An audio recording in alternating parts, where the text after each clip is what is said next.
Let's talk about the benefits of reading aloud in the secondary classroom. The practice of reading aloud to students becomes increasingly infrequent as students move up in grades. Reading aloud is for children, we think. We've convinced ourselves that reading aloud takes away from rigor and intellectual advancement. In reality, that couldn't be further from the truth. While reading aloud is often associated with young children in elementary classrooms, the benefits of this approach to literature and other texts knows no limits. The truth is, reading aloud to your students has a number of benefits, from stimulating meaningful conversations to modeling comprehension strategies. Additionally, reading aloud improves student comprehension and helps bridge the learning gap for struggling students. Let's face it, the unfortunate truth is that the average student's interest in reading drops as they reach the secondary classroom. Additionally, in terms of ability, literacy rates are dropping overall. More and more teachers are struggling to engage reluctant readers, to support struggling readers, and to combat the surge in students mindlessly scanning the pages as they read the material at hand. I'm not saying reading aloud is a cure-all. However, it certainly can help address some of these struggles. I'll admit it, my choice to read aloud to my secondary students stemmed from selfish reasons. Simply put, I love reading and I didn't want to miss out on sharing the experience with my students. I'd also be lying if I didn't admit reading aloud helped quiet my worries about those students who I knew weren't reading at home.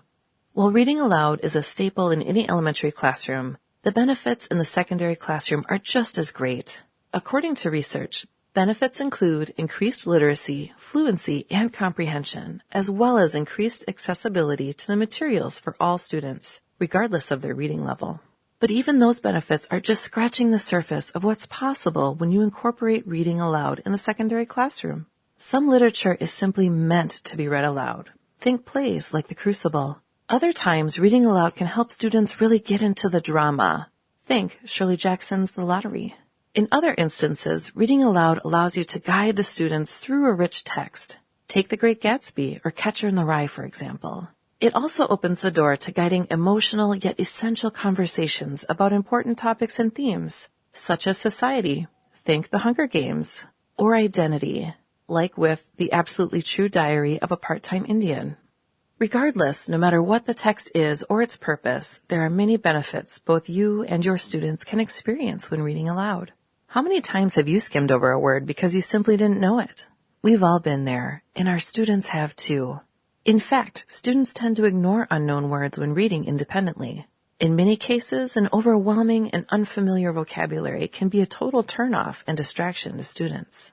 On the other hand, they can pick up on new words, hear their pronunciation, and understand their meaning in context when we read aloud. Reading aloud to our students can help them understand fluency and tone. They can gain an appreciation for how these, combined with pacing, can enhance a story. While many students may not understand what the term fluency means or why it's important, they will experience the benefit as their teacher reads with accuracy and proper pacing and expression. By reading aloud to your students, you are modeling what fluent reading sounds like, giving them something to strive for when reading independently. Students come into our classroom with a wide range of reading levels and interests. They are likely to be far more reluctant to read, let alone understand, a text above their reading level or outside of their interest. Aside from those challenges, older students tend to be more reluctant to read, period. Of course, this can make teaching a real challenge. However, reading aloud can be a great way to surpass those boundaries. Just because a text is above a student's reading level doesn't mean they cannot understand it. Similarly, just because a student wouldn't pick up the text on their own doesn't mean they can't grasp its meaning. By listening to you read the text aloud, students can focus on their comprehension rather than decoding words or deciding if they want to read or not. Instead, you can guide them toward understanding by asking meaningful questions, encouraging annotations, or simply giving them the space to think critically about the material at hand. When you read aloud with your students, you create a community experience. Some students might find they have more in common with the character when they would have assumed, especially since they might have not read the text on their own. They might understand a perspective they would have never been exposed to otherwise. Additionally, comprehension is the first step toward higher-level thinking, such as critical thought and textual analysis. Therefore, as they listen to you read, they can put their energy and effort toward thinking about the text. We consistently remind students to be active readers. Yet many students are left scratching their heads, wondering what the heck that even means. Reading aloud is an excellent opportunity to show them what it means. When reading aloud, teachers can model good reading practices. As you read, pause to model imperative reading comprehension and analysis skills. Reading aloud is a great resource when teaching and reviewing strategies like activating prior knowledge and making inferences.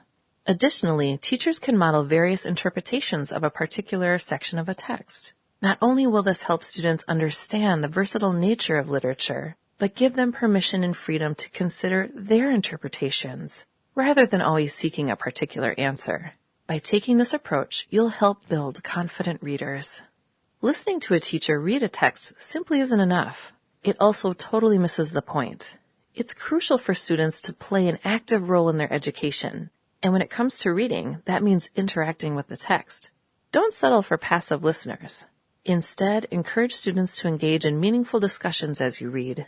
Invite them to ask questions, make connections, and share their reactions to the text. Think about the life lessons and imperative discussions literature begs us to have. Reading aloud makes room for these topics in real time. It's okay to pause and let students interact with the text in these meaningful ways. Truthfully, these moments have led to some of the best organic and robust discussions in my classroom over the years. Reading aloud gives us a unique and important opportunity. Our secondary students face a variety of life decisions, emotions, and issues at this age. They might be facing uncertainties about the world around them or struggling to find their place in it. Discussing these thoughts in the context of another person or fictional plot provides a safe place to have these imperative conversations, diving deeper into the text and their own experiences. We're constantly competing for students' attention. Texting, social media, laptops, their attention is spread thin. It's easy for them to want to grab for their cell phone when words are blurring together on the page. However, reading aloud allows students to use multiple senses as they focus on the text at hand.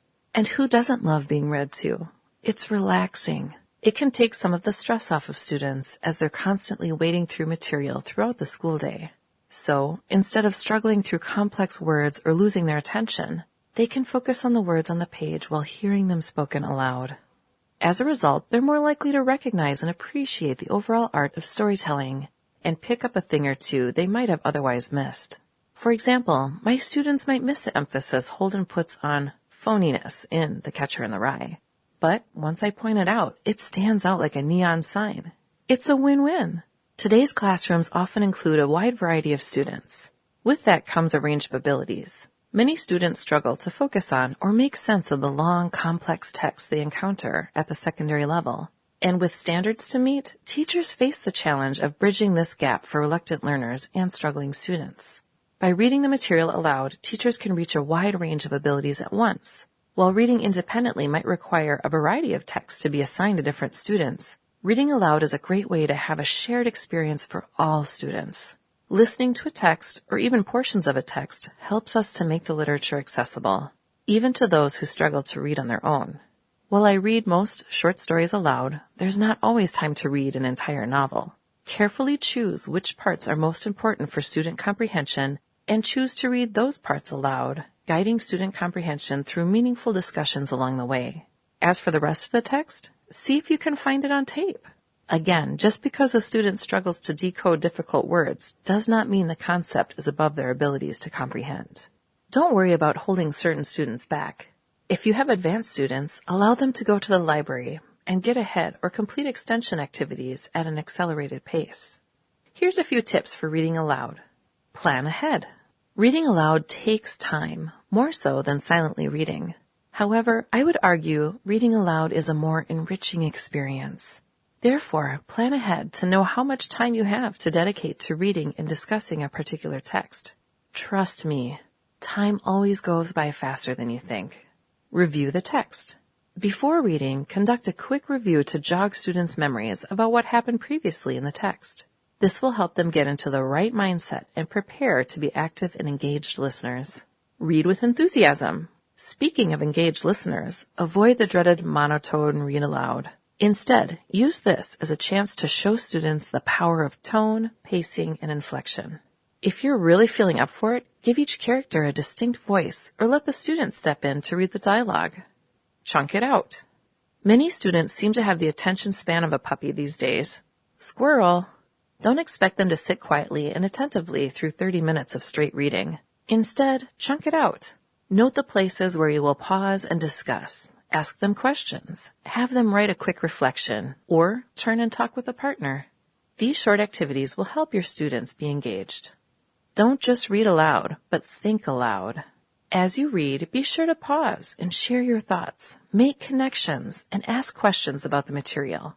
Then you can encourage students to do the same, fostering a foundation for meaningful discussion as you read through the text.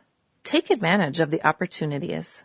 Reading aloud is an experience that you and your students share. Take advantage of that. Pay attention to their reactions, both obvious and subtle. Take the time to discuss what you just read. Help them unpack the meaning, read between the lines, and connect the text to the world around them. This is where the true magic of critical thought happens. Here's the bottom line about reading aloud. Reading aloud is a great strategy in any classroom, regardless of the student's age or abilities. Reading aloud isn't juvenile, nor strictly reserved for children's literature. In fact, reading aloud is highly effective when it comes to more complex texts. Will it take time? Absolutely, but trust me, it's definitely worth it. As you read aloud, you're enriching students' interaction with and understanding of the material at hand. You're encouraging your students to partake in reflection and critical thought. You're creating a shared experience among your students, regardless of their backgrounds and abilities. And in the highly diverse world we live and teach in today, what a beautiful thing that is. And if that isn't enough, you'll also engage otherwise disengaged learners and seamlessly support struggling readers. Need I say more? So what are you waiting for? Start thinking about how you can incorporate reading aloud in your classroom as soon as possible. I'm willing to bet it will be something both you and your students will enjoy and benefit from. Be sure to hit the like button if you enjoyed this video. If you have any thoughts or questions, leave a comment below. Thanks for watching.